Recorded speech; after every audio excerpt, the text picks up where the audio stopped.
Before I begin to relay the details of this ritual, I should probably explain that you need to be in a certain state of mind for it to work. I'm sure a lot of you out there will know what I mean, even though I'm not the best person to be explaining human emotions. It's a kind of churning, constant emptiness, a feeling that although you have no desire to die, life simply takes too long. You would rather another option. It is very important that you feel this way when undertaking the ritual, because another option is exactly what will give you. The details are as follows. I've tried to make it as simple as possible and to cut down on the cryptic rubbish that my contemporaries often include in these things, but you need to appreciate how hard that is. We don't live by constants as you do. We live by symbolism and meaning. Bread does not sustain us, but the idea of bread makes us a very good meal indeed. Still, enough talk. Even if you did want to hear about me, I wouldn't be able to explain it. Apologies for this also, but if you're not a resident of the United Kingdom, you have a little bit of traveling to do. The new world doesn't interest us as much as the old ones, and this isn't going to be as convenient as finding any old hospital or halfway house. You'll have to travel to Suffolk, England, and find a public house called the Queen's Head, on the crossroads of 4 villages: Southwold, Aldburg, Dunwich, and Walberswick. They've all been well noted by history, though not necessarily in the history books. Anyhow, once there, visit the place during the hours of 11 p.m. to 1 a.m. and take a good look around the pub itself without going inside. The crossroads is a simple one. 4 towns lie in 4 different directions, though new roads may not reflect that accurately. Take a compass with you. Take 10 steps towards each town, then 10 steps back to your original location. Once you have done this for all 4, proclaim, "I have seen the crossroads too many times." Once said, step into the pub. It should look as it did in my time, which may well be a shock to you. Don't worry, you can turn around and leave right at that moment if you wish. Go back to your life and read these stories from the safety of a computer screen. If you do decide, however, to continue this course of action, then go to the bar and ask for a glass of the House of Malefic. The barman will give you a glass of red wine and accept no payment. Now, drink it, and you are exactly halfway to where you want to be. Good. It doesn't matter in which direction you travel. It never did. The roads will be old now, and possibly so, perhaps, and a dense fog will cover the tracks. Plow ahead and do not deviate from the road. He may send a guard to veer from the mists to try and stop you, but keep moving. He may even send a loved one to plead that you slow down. This is a trick. It is me that he wants to stop. We have never seen eye to eye. The mists will pass and you will see an end to the road ahead, a gorge of impossible depth. Don't stare into it. Contrary to popular belief, it doesn't gaze back, but it may hold you from your task, and neither of us want that, do we? To continue, you need only do one thing: ride the horse from the cliffside and plummet into the gorge. I never said this would be easy, did I? Don't worry. It's an exhilarating rush, for the most part. I shan't talk of the next few minutes of your trial. It would be improper, after all. Many don't make it this far. They suddenly decide that they have too much to live for. What a joke, as though cowardice and misery were badges of honor. However, those that do have the courage for this, and I commend you, I truly do, will have but one final task ahead of them, the hardest of all. He will appear to you. I've seen him before, more times than I would care to mention, and I know that this next part will be no easy task. You must deny him. He will show you your loved ones, those that have passed from life, and he will promise you a life with them. You must deny him. He will offer you bliss and a release from pain. You must deny him. Finally, he will offer his friendship and his regard. Deny him. His words are false and you will find no secure with him. Finally, he will leave. Good. And we'll be alone. Now, for your gift, the reward for your efforts, no problem to a being like me. I will touch you upon the forehead once, and you will awake in the bed you find most comfortable. From this point on, you will be possessed of an irresistible charisma and disease will never trouble you. No wound will harm you and no argument will sway you. You'll be one of my children, and you will recognize others I have dealt with by the black finger paint on their forehead. The only catch? There isn't one. I'm not like him. I don't deal in punishments. I reward my children.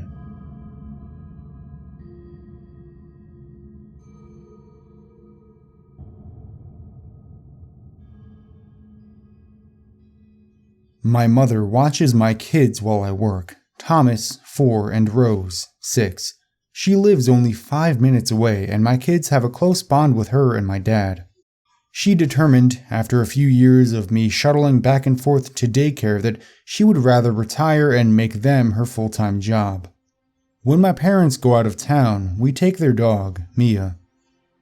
She's a long-haired dachshund, black with brown paws, that my mom found on the side of the highway as a puppy.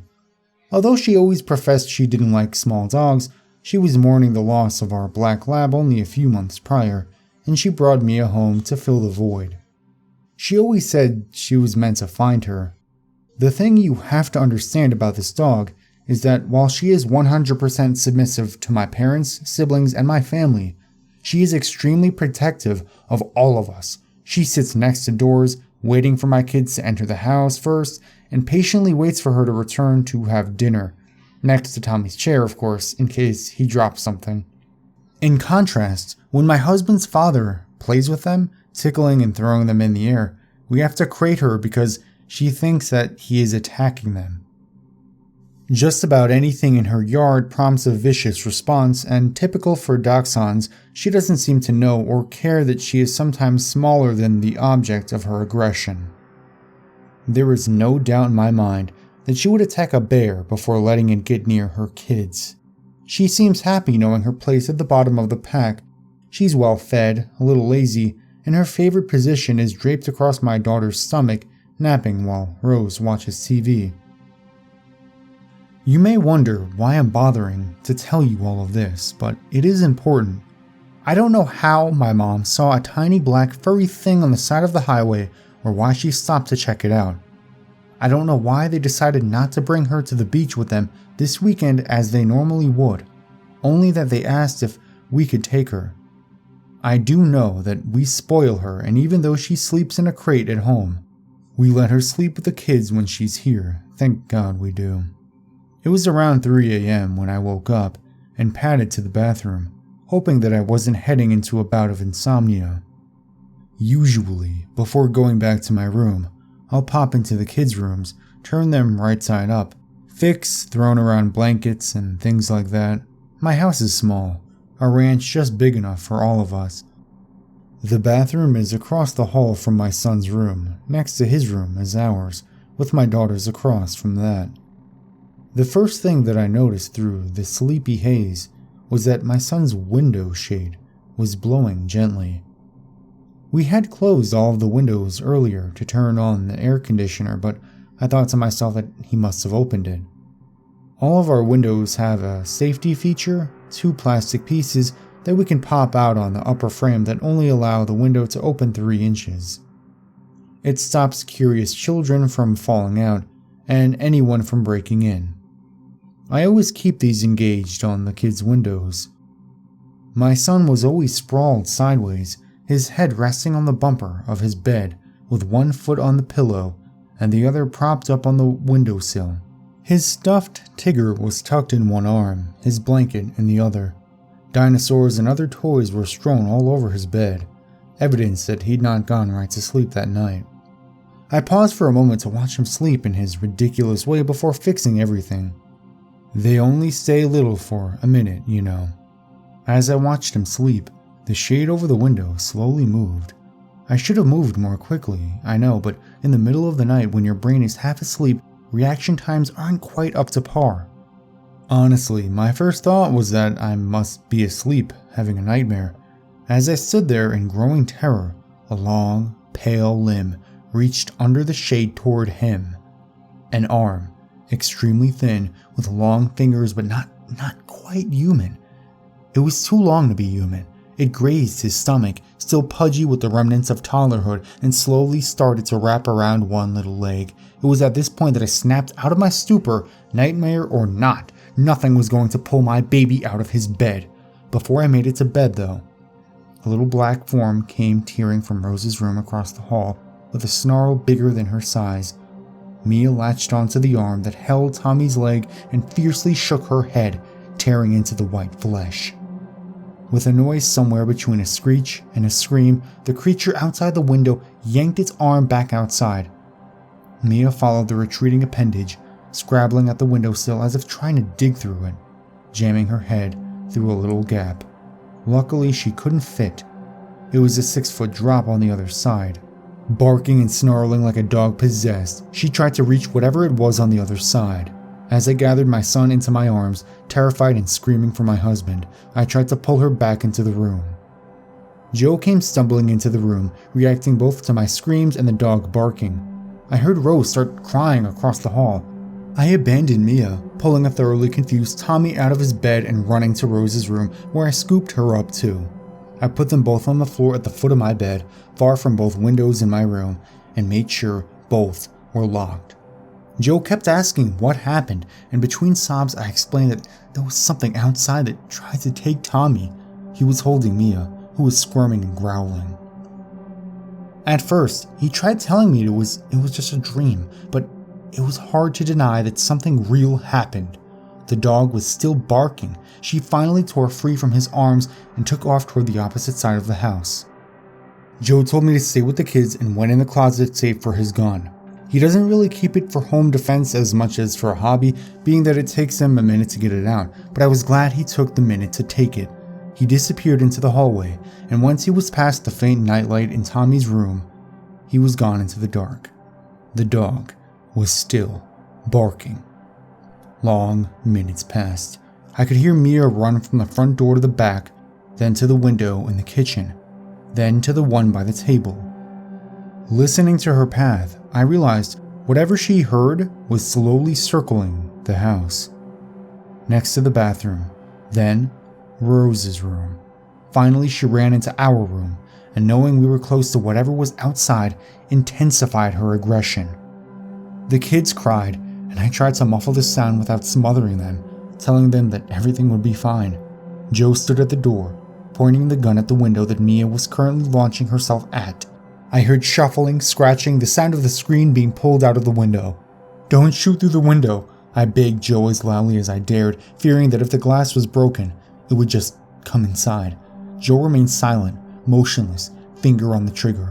We waited for long moments while the creature outside scratched and banged, looking for a weakness in the frame. Finally, it grew silent outside. Gradually, Mia's snarls turned to low growls, and Joe relaxed the grip on his gun. The kids' cries turned to whimpers, and I slowly relaxed my death grip on them. I crept to the window and peeked up under the shade.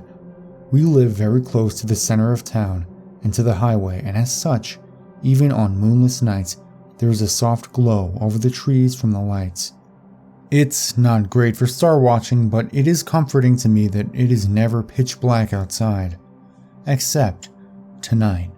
As I peered out the window, I couldn't help but stand and crane my neck, looking for the lights.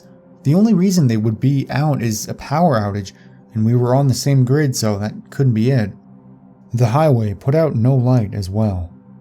I flipped up the stoppers and cracked the window in the front, putting my ear close to the opening. Joe hissed at me from across the room to close the window, and Mia intensified her growl, but didn't move. Outside was dead silent. We live in a quiet neighborhood. Most of our neighbors were the original owners of their homes, built in the 60s. 2 doors down from us is a 5-year-old that the kids play with regularly, but other than that, there aren't many kids on our block. It was too dark outside, unnaturally dark. I reached in Joe's bedside drawer for the small flashlight I knew he kept in case of power loss. Keeping the window open only a few inches, I turned on the light and pointed it around. I didn't see anything besides dark, sleeping houses. My courage growing, I opened the window far enough to point the light down, and since I've seen horror movies, up as well. You never know when the monster is actually on the roof. With the dog still beside me, only a low rumbling in her throat, I opened the window just far enough to poke my head out. Shining the light at my neighbors' houses, I saw no movement. Absolutely nothing. I stayed there until I started to question my own sanity. Maybe it was a prowler after all, and my imagination got the better of me. Maybe it was just an animal. Why it would stick around with an angry dog making a ruckus, I have no idea. Mia had certainly been loud enough. I was about to pull my head inside the window when a slight movement out of the corner of my eye caught my attention. I shone the flashlight in that direction just in time to see something pale, thin, too tall to be a normal human slip silently around the corner of the house 2 doors down. The house where my kids' friends lived. My heart froze, and I pulled my head inside, slamming the window shut and grabbing my phone to call 911. "Call the Wilsons," I told my husband as I whirled around. "They don't have a dog."